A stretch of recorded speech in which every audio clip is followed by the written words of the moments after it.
The first step that's important in using multi-tiered support systems in education is to understand that the goal of multi-tiered support systems is to hone in on each student's individual needs to make sure that they're getting what they need from the school system. To start off, it's important that you have screening data from your entire student population.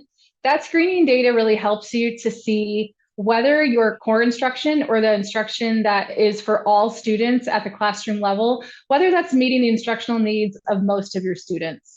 If your core instruction is not meeting the instructional needs of most of your students, then that's a place that you're going to want to start with making tweaks to your system.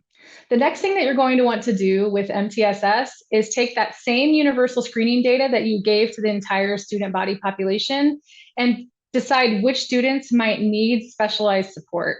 That specialized support can be in moderate instructional support, which is often called Tier 2 instruction, and often that takes place in small groups, or it can be more intensive instructional needs, which often takes place individually or even in smaller groups, and that can also be called Tier 3 instruction. But the great thing about MTSS is it's not a one-size-fits-all solution. It's really important that each building and each district that implements MTSS has regular staff meetings, has regular chances for collaboration, so that you can really work with your staff to individualize MTSS to your building or your district. And those chances for collaboration and communication are going to make that possible.